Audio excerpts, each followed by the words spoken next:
Hello, so this is my final screencast on race, class, and gender in America. I just want to begin with this screencast by talking about modern America and what are the conditions that are prevalent today. There are tens of millions of Americans who still live in poverty or have no health insurance. There are people of various races who appear so integrated on mainstream media, on television, on films, music, sports, etc. But still, in reality, there are still a lot of groups who still live in segregated and impoverished communities. So the question is, how is it that the United States elected a black president in 2008, and then again in 2012, only to follow by electing an individual who seems so committed to reversing everything President Obama achieved, particularly in the area of racial opportunity and racial equality? In 2018, there are only 3 black senators in the U.S., and there's not even a single black governor in the entire nation. And so despite having these improved relations in the United States, race relations, there still persists this image of profound and extensive black poverty, and there's pervasive police violence against minority men and women. There's massive numbers of disproportionate numbers of black and Latino men in prison. So these complexities and these contradictions, they all stem from this trajectory of race and gender and class relations throughout American history. Thus, it is very important to understand why this inequality is highly endemic in the U.S.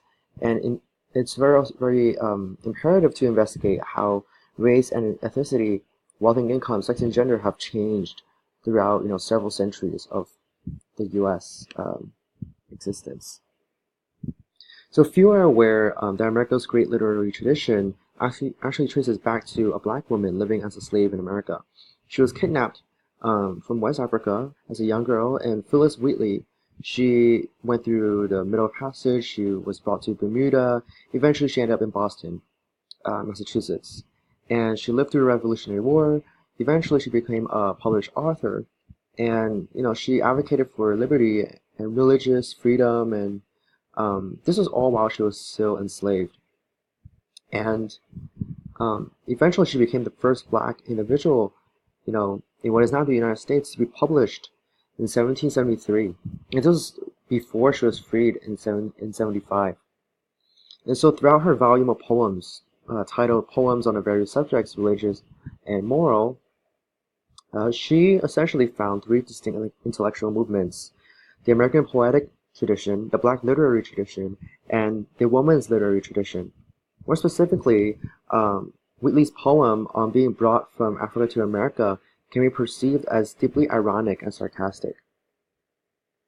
For example, she italicizes the word pagan, which indicates she was playing on the word in order to highlight the Latin derivation of the term, which is clearly about Christianity's kind of debt to paganism, because paganism is older than Christianity itself.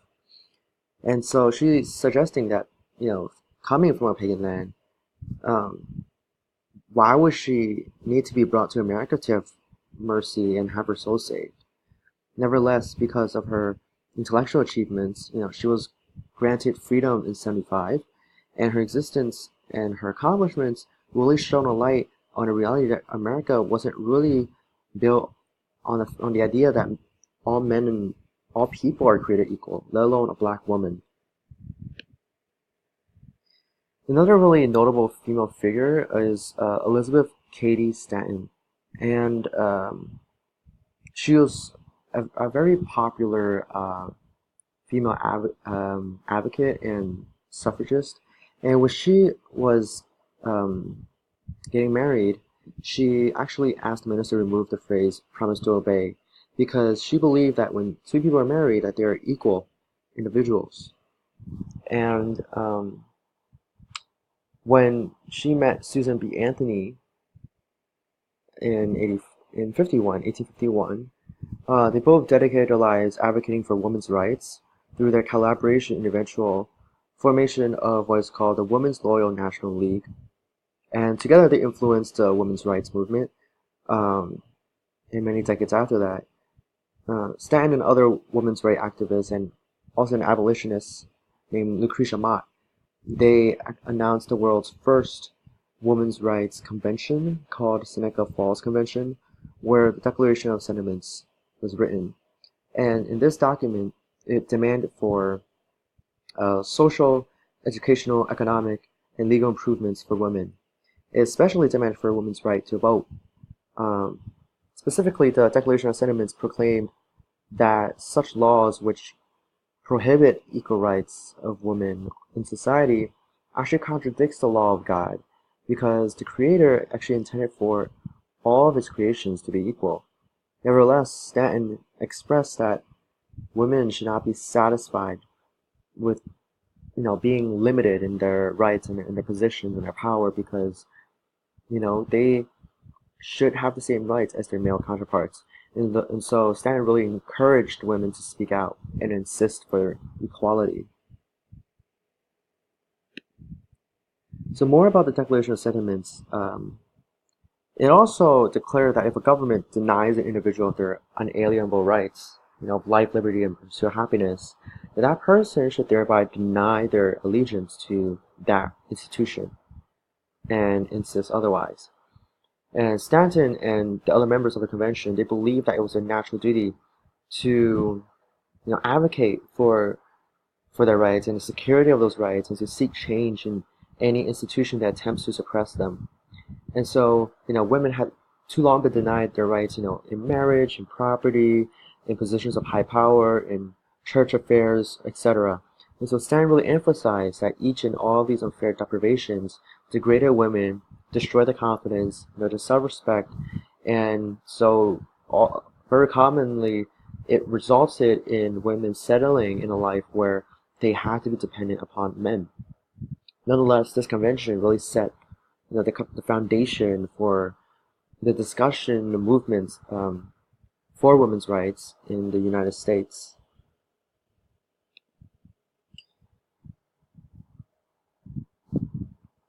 Actually, before I get there to Margaret Sanger, I just wanted to discuss that when the first convention was held in Seneca Falls, this is really what sparked the women's suffrage movement and really pushed it into action. So Stanton, as well as Susan B. Anthony, they led this movement where there were petitions or protests that fought for equal rights for women, and this began circulating around Congress. And they wanted new laws and reforms to be passed. However, Congress was resistant to listening to their pleas. But women began to realize that in order to become successful in attaining actual reform, that they had to first have the right to vote.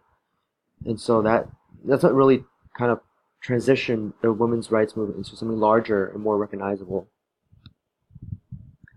And so Margaret Sanger was a female figure who strongly believed that each woman should have control over her body. And she educated herself about contraception, and she stated a popular quote where she says, "I resolve that women should have knowledge of contraception. They have every right to know about their own bodies." And so in 1916, Sanger was even arrested for opening the first birth control clinic, which actually wasn't very popular at the time. But she believed this was something that was essential to women, and it had to be accessible, and it needed to exist. Additionally, she founded the American Birth Control League, which was the precursor to the Planned Parenthood Foundation or Federation, and she spent many years trying to campaign for safe and effective birth control, and ultimately she wanted a pill that was invented that was very simple, just like taking aspirin, and she really hoped that this pill would provide women with effective, affordable, and safe contraception. And so in 2009, just to give some perspective, 12 million women in the U.S. utilize this pill, and 100 million worldwide. And so that was revolutionizing for women and their ability to, dictate what they want to happen with their bodies. And so, moreover, more efficient and safer and different types of birth control have surfaced in the last few decades, which provided women of all classes with a plethora of options for contraceptives. Nevertheless, due to the determination Sanger displayed throughout her life, women were able to attain more control over their own bodies and consciously choose whether she will or will not be a mother. So post-racialism, we live in a time where many people have used this term, and for example, the Civil War was this huge event, and some people might deem, okay, because of the Civil War, we've won, slavery ended, that the nature of our racial society has been completely transformed. But that's not exactly the case, because black people, men and women, children, they still continue to experience racial segregation after the Civil War. And there were Jim Crow, etc. And so many people will argue that that has something to do with our cultural habits as opposed to slavery or racism. Same thing happened with the passage of the 13th and 14th Amendments. That some may use this to deny the continuity of racial subordination.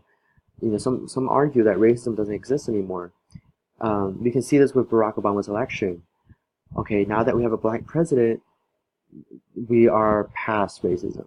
And this is not true. And this is a huge misconception because these huge events cannot be used to say, okay, there's no more excuses for African American disparity anywhere else in society. It's important to note that these moments did not eradicate racism, just like the women's movement in the 60s did not end gender inequality.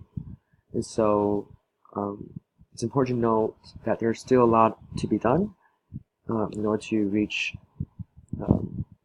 equality for everybody. So intersectionality is a theory that was first discovered or developed in the 70s and 80s by a group of African American scholars and activists. And this arose because there was this idea that the women's movement sort of neglected certain concerns that the black women were experiencing, and they kind of misunderstood oppression from other people's perspective. And so this group, they espouse that these pathologies such as racism and sexism are not separate systems. Instead, they are intertwined, they overlap, and they create a more complex arrangement of advantages and burdens. For example, white women, they're penalized by their gender, but they're privileged by their race. Black men are separate from their race, but then they have advantage by their gender, that's being a man. Black women, they kind of experience this double jeopardy where they're disadvantaged by both race and gender. And so, as one of the architects of this intersectionality theory, Patricia Hill Collins, she described the United States as a matrix of oppression. In other words, underneath this concept of freedom and opportunity, there's really this system of privilege and domination. And so some might argue that intersectionality theory is not necessarily uniting people around important issues, but that's not to deny that there aren't a lot of human rights violations and catastrophes and crises that exist that bear directly on race and gender and class. However, it is also plausible to argue that too much focus on these the differences, I should say, would kind of lead to more division, because sometimes the members of victimized classes might do the same to others that they claim the privileged class are doing to them. It runs the risk of stereotyping, of demonizing, of shaming, and silencing people. And so it might do more harm than more good. But this is where we are at currently in regards to race, class, and gender. A lot of issues intertwine, but and there are a lot more improvements to be made despite the progress that we've obtained thus far. And so there's still a little bit more to go in order to attain equality for all races and for all groups and other facets. Thank you.